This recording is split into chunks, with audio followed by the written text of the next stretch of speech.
রতন টাটা ভারতবর্ষের একজন বিখ্যাত শিল্পপতি ছিলেন। রতন টাটার নাম আমরা কিন্তু সকলেই জানি।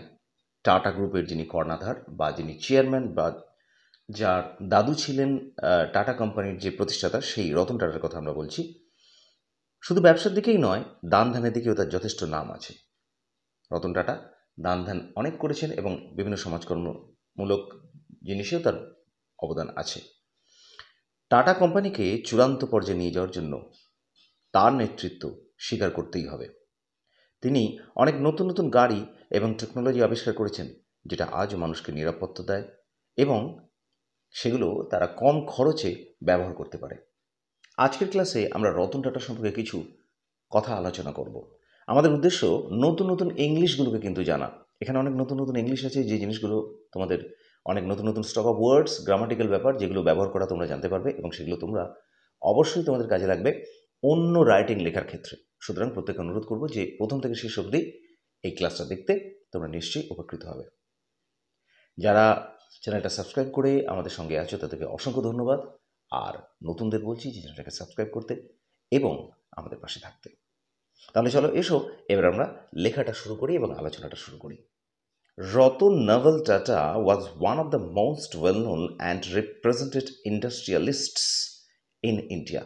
রতন টাটা ভারতবর্ষের মধ্যে যে সমস্ত বিখ্যাত শিল্পপতিগুলো আছে সেগুলোর মধ্যে একজন। এখানে একটা কথা বলি, আমরা অনেক সময় ভুল করি।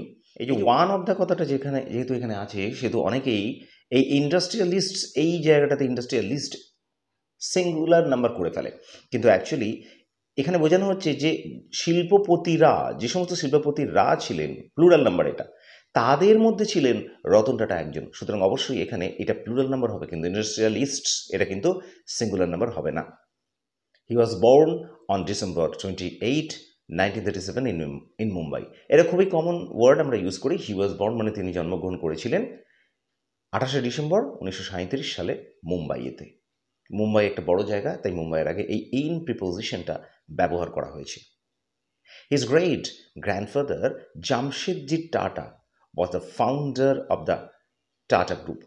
টাটা গ্রুপের নাম আমরা সকলেই জানি, একটা বড় কোম্পানি ইন্ডিয়াতে, এবং তার প্রতিষ্ঠাতা, এখানে ফাউন্ডার কথাটার মানে হচ্ছে প্রতিষ্ঠাতা। তাহলে ওয়াজ এখানে এটা বি ভার্বের পাস্ট টেন্স বোঝাচ্ছে ছিলেন। তাহলে এই যে টাটা গ্রুপ, এই টাটা গ্রুপের ফাউন্ডার ছিলেন তারই দাদু জামশেদজি টাটা।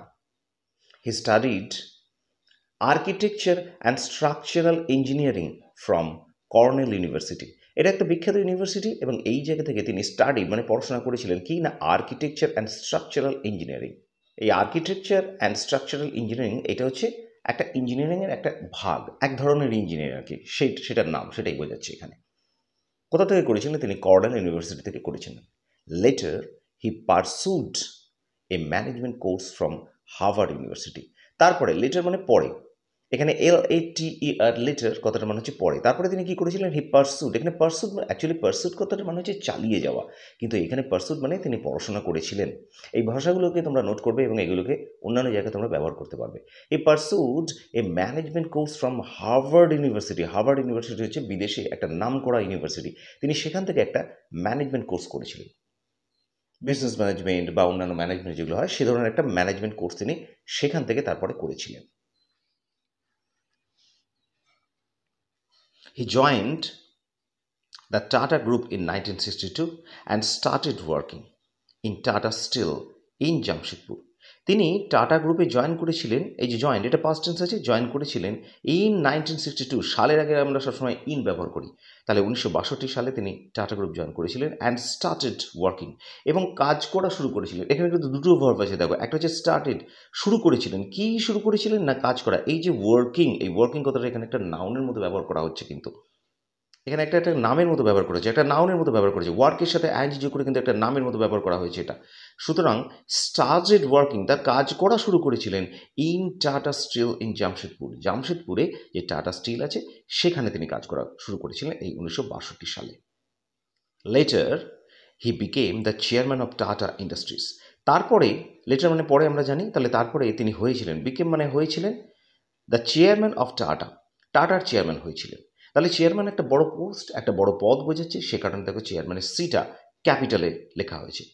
তাহলে চেয়ারম্যানের, তাহলে তিনি টাটা গ্রুপের চেয়ারম্যান হয়েছিলেন তারপরে দেখো, it was under his leadership that Tata consultancy services went public and Tata motors was listed in the New York stock exchange.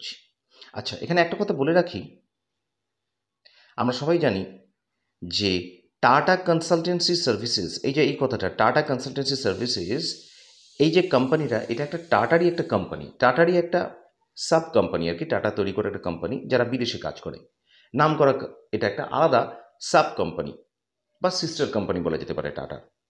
এটা ওয়েন পাবলিক মানে নাম করেছিল, এখানে ওয়েন পাবলিক এই ভাষাগুলো তোমরা নোট করবে, ওয়েন পাবলিক মানে হচ্ছে বিখ্যাত হয়েছিল।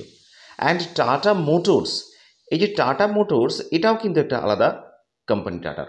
টাটা মোটরস বিখ্যাত আমরা জানি, যেটা গাড়ি তৈরি করে। টাটার এই যে কোম্পানিটা was listed in the New York stock exchange, এটা লিস্টেড হয়েছিল মানে এটা এটা তালিকাভুক্ত হয়েছিল। দেখো এখানে এই যে ওয়াজ লিস্টেড কথাটা আছে, এটা কিন্তু প্যাসিভ ব্যবহার করা হয়েছে। ওয়াজ লিস্টেড মানে তালিকাভুক্ত হয়েছিল, করা হয়েছিল কোথায় না, নিউ ইয়র্ক স্টক এক্সচেঞ্জ। এই নিউ ইয়র্ক স্টক এক্সচেঞ্জ কথাটা একটা বিখ্যাত স্টক এক্সচেঞ্জ বিদেশে আর কি, সে নিউ ইয়র্ক স্টক এক্সচেঞ্জের অধীনে এই কোম্পানিটা, এই যে টাটা মোটরস, এটাও তালিকাভুক্ত হয়েছিল।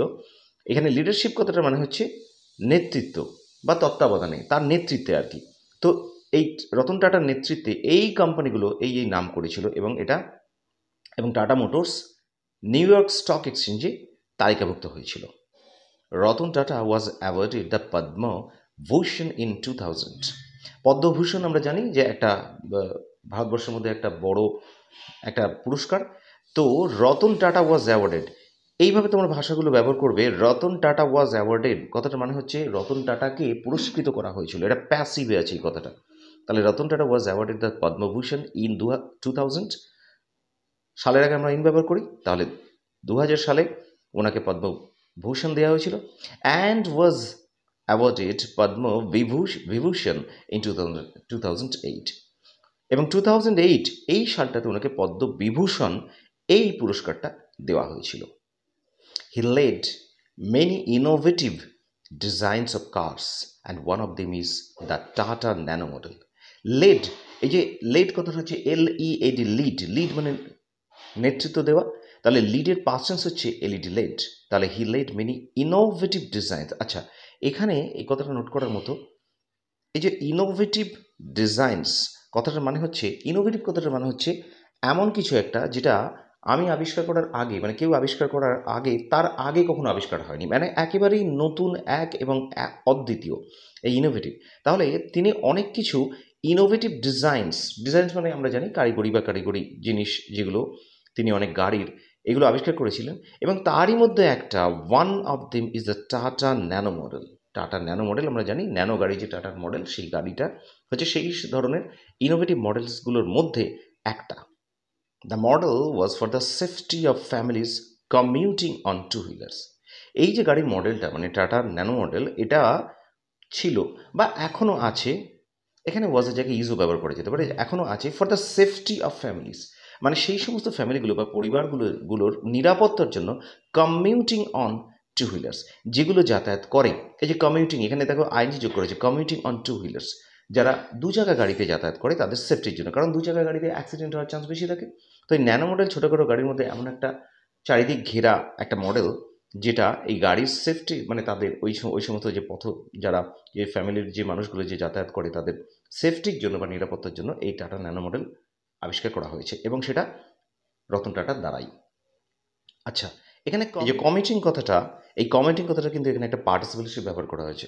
তার কারণ হচ্ছে এই কমিউটিং, এই যে ওয়ার্ডটা, এই কমিউটিং ওয়ার্ডটা কিন্তু এই ফ্যামিলিগুলোকে কিন্তু বর্ণনা করছে। তাহলে দেখো, কমিউট মানে যাতায়াত করা, তাহলে কমিউট থেকে আইনজি যোগ করে এটা একটা পার্টিসিপল বা অ্যাডজেক্টিভের কাজ করছে, যেটা একদিকে ভার্বেরও কাজ করছে, আবার এই ফ্যামিলিগুলোকে বর্ণনাও করছে। সুতরাং এই কমিউটিং কথাটা এখানে একটা participle. The price and the maintenance cost of this model is very low. গাড়িটার দাম এবং গাড়িটার যে রক্ষণাবেক্ষণের খরচা, মেইনটেনেন্স কস্ট কথাটা মানে যে রক্ষণাবেক্ষণের যে খরচা, সেটা খুবই নিম্ন বা খুবই কম। সুতরাং এটা মধ্যবিত্ত ফ্যামিলিদের পক্ষে মেনটেন করা খুবই সহজ। Ratan Tata was not only famous for his contribution to business, but also for his philanthropic aspect of personality. Ratan Tata শুধুমাত্র যে তার কন্ট্রিবিউশন, তার যে অবদান ব্যবসাতে, সেটাই নয়, but also for his philanthropic aspect of personality. এখানে ফিলান্থ্রপিক অ্যাসপেক্ট এই কথাটার মানে হচ্ছে জনহিতকর দিক। ফিলান্থ্রপিক কথাটার মানে হচ্ছে মানুষের জন্য যে উপকার করে, সেই উপকার করার দিকটা বোঝায়। এখানে অ্যাসপেক্ট মানে দিক, তাহলে ফিলান্থ্রপিক অ্যাসপেক্ট মানে হচ্ছে জনহিতকর দিক। পার্সোনালিটি মানে তার যে ব্যক্তিত্বের যে এই জনহিতকর দিক, তিনি সেটার জন্যও বিখ্যাত, শুধুমাত্র ব্যবসার জন্য নয়। এখানে দেখো নট অনলি বাট অলসো দিয়ে কথাটাকে জোড়া হয়েছে। দেখো এখানে নট অনলি, আর আমরা জানি যে নট অনলি কথাটা ব্যবহার করা মানে কিন্তু আমাদের বাট অলসো ব্যবহার করতে হয়। তো সেভাবে এই পুরো সেন্টেন্সটাকে লেখা হয়েছে। He was deeply involved in social welfare activities and donated for the welfare of the poor and distressed people in society. এখানে হি ওয়াজ ডিপলি ইনভলভ মানে তিনি সম্পূর্ণভাবে নিযুক্ত ছিলেন, সম্পূর্ণভাবে জড়িয়ে ছিলেন। কিসের মধ্যে জড়িয়ে ছিলেন? In social welfare activities. Social welfare activities কথাটা মানে হচ্ছে সমাজ সেবামূলক কাজকর্ম, সমাজ কল্যাণমূলক কাজকর্ম, সেই সমস্ত জিনিসে জড়িয়ে ছিলেন। অ্যান্ড ডোনেটেড, এবং ডোনেট কথাটা মানে দান করা আমরা জানি, তাহলে ডোনেটেড তিনি দান করেছিলেন for the welfare of the poor and distressed people in society. তাদেরই কল্যাণের জন্য যারা কিনা গরিব, পুয়ার অ্যান্ড ডিস্ট্রেসড কথাটা মানে হচ্ছে দুর্দশাগ্রস্ত লোকেরা সমাজে, তাদের জন্য তিনি অনেক উপকারমূলক কাজ করেছিলেন। This great personality died on 9th October in 2024 due to age related issues. এই যে বিখ্যাত যে ব্যক্তিত্বটা, মানে এখানে রতন টাটার কথা বলা হচ্ছে, তিনি মারা গিয়েছিলেন 9th October 2024 সালে। কি কারণে? না due to age related issues কথাটার মানে হচ্ছে যে বার্ধক্যজনিত কারণে, বার্ধক্যজনিত যে রোগ হয়ে থাকে মানুষের, সেই সমস্ত কারণে তিনি মারা গিয়েছিলেন। এখানে ডিউ টু মানে কারণে, এই যে রিলেটেড ইস্যুস কথাটা মানে হচ্ছে বার্ধক্যজনিত কারণে। তারপরে এখানে দেখো লাস্ট সেন্টেন্স দেওয়া হচ্ছে, we shall remember this great personality. আমরা মনে করব এই বিখ্যাত মহান যে ব্যক্তিত্ব, সেই ব্যক্তিত্বটাকে মানে রতন টাটাকে বলা হচ্ছে, তাকে আমরা মনে রাখবো বা মনে করব।